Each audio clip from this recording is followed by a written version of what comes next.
KPS magnet ಶಾಲೆ ಯೋಜನೆಯಡಿ 40,000ಕ್ಕೂ ಹೆಚ್ಚು ಸರ್ಕಾರಿ ಶಾಲೆಗಳನ್ನು ಮುಚ್ಚಲು ನಿರ್ಧರಿಸಿರುವ ರಾಜ್ಯ ಸರ್ಕಾರದ ವಿರುದ್ಧ ಎಐಡಿಎಸ್ಒ ವಿದ್ಯಾರ್ಥಿ ಸಂಘಟನೆ ನೇತೃತ್ವದಲ್ಲಿ ಪ್ರತಿಭಟನೆ ನಡೆಸಲಾಯಿತು. ಪ್ರತಿಭಟನೆಗೂ ಮುನ್ನವೇ ಪೊಲೀಸ್ ಇಲಾಖೆಯು ಅನುಮತಿ ನೀಡಿದರೂ ಏಕಾಏಕಿ ರದ್ದುಪಡಿಸಿತು. ಹಾಗಿದ್ದರೂ ಸಹ ಅನ್ಯಾಯದ ವಿರುದ್ಧ ಪ್ರತಿಭಟಿಸುವುದು ಪ್ರತಿಯೊಬ್ಬರ ಹಕ್ಕಾಗಿದೆ.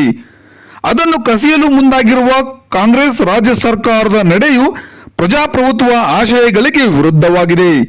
ಸರ್ಕಾರದ ಈ ಧೋರಣೆಯನ್ನು ಖಂಡಿಸುತ್ತಾ ಒಂದೇ ಒಂದು ಸರ್ಕಾರಿ ಶಾಲೆಯನ್ನು ಮುಚ್ಚಬಾರದೆಂದು ನಗರದ ರಾಣಿ ಚೆನ್ನಮ್ಮ ವೃತ್ತದ ಬಳಿ ವಿವಿಧ ಹಳ್ಳಿಗಳಿಂದ ಹಾಗೂ ಪೋಷಕರು, ವಿದ್ಯಾರ್ಥಿಗಳು ಪ್ರತಿಭಟನೆ ನಡೆಸಿದರು. ಕರ್ನಾಟಕ ರಾಜ್ಯದಲ್ಲಿ ಕರ್ನಾಟಕ ಪಬ್ಲಿಕ್ ಶಾಲೆ ಮ್ಯಾಗ್ನೆಟ್ ಯೋಜನೆಯ ಮೂಲಕ ಸಾವಿರಾರು ಸರ್ಕಾರಿ ಶಾಲೆಗಳನ್ನು ಮುಚ್ಚುವ ಮತ್ತು ವಿಲೀನಗೊಳಿಸುವ ರಾಜ್ಯ ಸರ್ಕಾರದ ನಡೆಗೆ ಎಐಡಿಎಸ್ಒ ವಿದ್ಯಾರ್ಥಿ ಸಂಘಟನೆ ಕರ್ನಾಟಕ ರಾಜ್ಯ ಸಮಿತಿಯು ತೀವ್ರ ವಿರೋಧ ವ್ಯಕ್ತಪಡಿಸುತ್ತದೆ. ರಾಜ್ಯದ ರಾಮನಗರದ ಚನ್ನಪಟ್ಟಣ ತಾಲೂಕಿನ ಹೊಂಗನೂರಿನ ಕೆಪಿಎಸ್ ಶಾಲೆಯಡಿ 6 ಕಿಲೋಮೀಟರ್ ವ್ಯಾಪ್ತಿಯೊಳಗಿನ 77, 82, 31, 100, 20 ಮತ್ತು 80 ವಿದ್ಯಾರ್ಥಿಗಳಿರುವ 6 ಪ್ರಾಥಮಿಕ ಶಾಲೆಗಳನ್ನು ವಿಲೀನಗೊಳಿಸಲು ಈಗಾಗಲೇ ಆದೇಶ ನೀಡಲಾಗಿದೆ. ಇದು ಶಾಲೆಗಳನ್ನು ಮುಚ್ಚುವ ಸ್ಪಷ್ಟ ನಿರ್ದೇಶನವಾಗಿದೆ. ಅಲ್ಲದೆ ಕೆಪಿಎಸ್ ಮ್ಯಾಗ್ನೆಟ್ ಶಾಲೆಗಳ ಕುರಿತಾಗಿ ಹೊರಡಿಸಿರುವ ಸರ್ಕಾರದ ನಡವಳಿಗಳು ಸ್ಪಷ್ಟವಾಗಿ ಸರ್ಕಾರಿ ಶಾಲೆಗಳನ್ನು ಮುಚ್ಚುವುದಾಗಿ ಉಲ್ಲೇಖಿಸಿವೆ.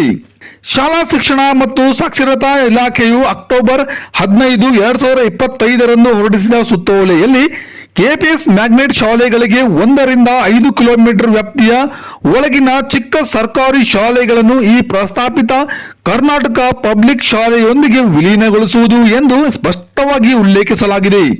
ಸರ್ಕಾರದ ಈ ಎಲ್ಲಾ ನಿರ್ದೇಶನಗಳು ಜಾರಿಯಾದಲ್ಲಿ ಕರ್ನಾಟಕದ ಸಾವಿರಾರು ಶಾಲೆಗಳು ಮುಚ್ಚಲಿವೆ ಎಂಬ ಆತಂಕ ಜನತೆಯನ್ನು ಕಾಡುತ್ತಿವೆ.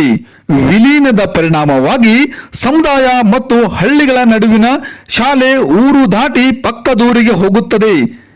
ಇದರಿಂದ ಬಡ ಮತ್ತು ಗ್ರಾಮೀಣ ಮಕ್ಕಳಿಗೆ ಹತ್ತಿರದ ನೆರೆಹೊರೆಯ ಶಾಲೆಗಳಿಗೆ ಪ್ರವೇಶ ಕಷ್ಟವಾಗುತ್ತದೆ ಮತ್ತು ಪ್ರಯಾಣದ ದೂರ, ಅಸುರಕ್ಷತೆ ಹೆಚ್ಚಳದಿಂದಾಗಿ ವಿಶೇಷವಾಗಿ ಹೆಣ್ಣು ಮಕ್ಕಳಲ್ಲಿ ಶಾಲೆ ಬಿಡುವವರ ಸಂಖ್ಯೆ ಹೆಚ್ಚಳವಾಗುತ್ತದೆ.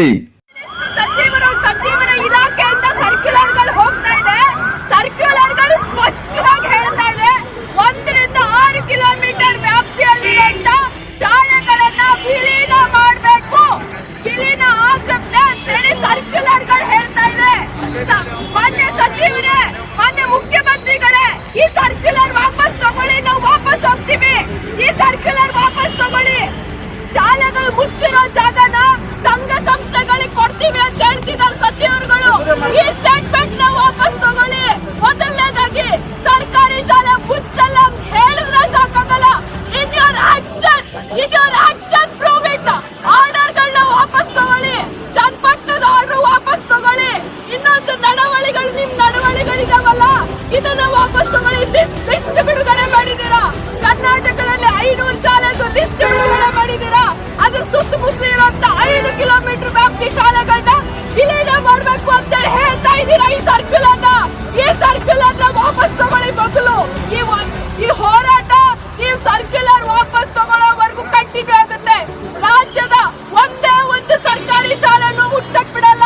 ಇಲ್ಲಿ ಬಂದಿರೋದು ಹಲವಾರು ಜನ ಪೋಷಕರಿದ್ದಾರೆ, ಹೆಣ್ಮಕ್ಳಿದ್ದಾರೆ, ಕೂಲಿ ಕಾರ್ಮಿಕರು, ದಿನಗೂಲಿ ನೌಕರರು, ಕೆಲಸ ಮಾಡೋ ಕೂಲಿ ಕಾರ್ಮಿಕರು ಬಂದಿರೋದು. ಇವತ್ತು ನಾವು ಪರ್ಮಿಷನ್ ಕೊಟ್ಟು ಕ್ಯಾನ್ಸಲ್ ಮಾಡಿದೀರಾ. ಕೊಟ್ಟಿದ್ರಿ ನಿನ್ನೆ ಪರ್ಮಿಷನ್, ನೀವು ಕೊಟ್ಟು ಮತ್ತೆ ಕ್ಯಾನ್ಸಲ್ ಮಾಡಿದೀರಾ. ಅನಾವಶ್ಯಕ ರೀಸನ್ ಗಳನ್ನ ಹೇಳ್ಕೊಂಡು ನಿನ್ನೆ 8 ಗಂಟೆವರೆಗೂ ಕಾದು ಕೂತಿದ್ದೀವಿ ಕಮಿಷನರ್ ಆಫೀಸ್ ಅಲ್ಲಿ. ಮಾತಾಡಿಲ್ಲ ಅವ್ರ ನಮ್ಮ ಜೊತೆಗೆ. ಪರ್ಮಿಷನ್ ಕೊಡಿ ಕೊಡಿ ಕೊಡಿ ಅಂತ ಕೇಳಿದ್ರು. ಇದಾ ಪ್ರಜಾತಂತ್ರ? ಮೊನ್ನೆ ಸಿಎಂ ಅವರೇ ದಯವಿಟ್ಟು ಹೇಳಿ, ಇದೇನಾ ಪ್ರಜಾತಂತ್ರ? ನೀವ್ ಹೇಳ್ತಾ ಇರೋದು ಈ ಹೋರಾಟ ಕಂಟಿನ್ಯೂ ಆಗುತ್ತೆ. ನೀವು ಸರ್ಕ್ಯುಲರ್ ವಾಪಸ್ ತಗೊಳ್ಳೋವರೆಗೂ ಇನ್ ವರ್ಡ್ ಇನ್ ಆಕ್ಷನ್. ಒಂದೇ ಒಂದು ಸರ್ಕಾರಿ ಶಾಲೆ ಮುಚ್ಚಲ್ಲ ಅಂತ ಹೇಳೋವರೆಗೂ ಇನ್ ರೈಟಿಂಗ್ ನಾವು ಈ ಹೋರಾಟನ ಕಂಟಿನ್ಯೂ ಮಾಡ್ತೀವಿ. ಪ್ರಾಥಮಿಕ ಶಿಕ್ಷಣ ಇಲಾಖೆಯ ನಿರ್ದೇಶಕರು ಪ್ರತಿಭಟನಾ ಸ್ಥಳಕ್ಕೆ ಭೇಟಿ ನೀಡಿ ಮನವಿ ಪತ್ರ ಸ್ವೀಕರಿಸಿದರು. ಪ್ರತಿಭಟನೆಯಲ್ಲಿ ಎಐಡಿಎಸ್ಒ ರಾಜ್ಯ ಕಾರ್ಯದರ್ಶಿ ಅಜಯ್ ಕಾಮತ್, ಉಪಾಧ್ಯಕ್ಷೆ ಅಭಯ ದಿವಾಕರ್, ರಾಜ್ಯ ಖಜಾಂಚಿ ಸುಭಾಷ್ ಬೆಟ್ಟದಕೊಪ್ಪ, ಕಚೇರಿ ಕಾರ್ಯದರ್ಶಿಗಳಾದ ಮಹಾಂತೇಶ್ ಹಾಗೂ ಇಂಡಾಳ ನಗರ ಸಾರ್ವಜನಿಕ ಶಿಕ್ಷಣ ಉಳಿಸಿ ಸಮಿತಿ ಅಧ್ಯಕ್ಷರಾದ ರಾಮು, ಕಾರ್ಯದರ್ಶಿಗಳಾದ ತಾರಾ ಕುಲಕರ್ಣಿ, ಸಿಂದುಳ್ಳಿ ಗ್ರಾಮ ಪಂಚಾಯಿತಿ ಅಧ್ಯಕ್ಷರಾದ ಸತೀಶ್ ಶಾಪೂರ್ಕರ್, ಎಸ್ಡಿಎಂಸಿ ಅಧ್ಯಕ್ಷರಾದ ಮಾಲಿಂಗಪುರಾಯ್ ಶಾಪೂರ್ಕರ್, ಬಸರಿಕಟ್ಟೆ ಗ್ರಾಮದ ಸಾರ್ವಜನಿಕ ಶಿಕ್ಷಣ ಉಳಿಸಿ ಸಮಿತಿಯ ಅಧ್ಯಕ್ಷರಾದ ಬಸವರಾಜ್ ಕೊಂಡೆಸಕೊಪ್ಪ, ಕಾರ್ಯದರ್ಶಿಗಳಾದ ಕೃಷ್ಣ ಕೊಂಡೆಸಕೊಪ್ಪ ಹಾಗೂ ಇನ್ನಿತರು ಈ ಸಂದರ್ಭದಲ್ಲಿ ಉಪಸ್ಥಿತರಿದ್ದರು.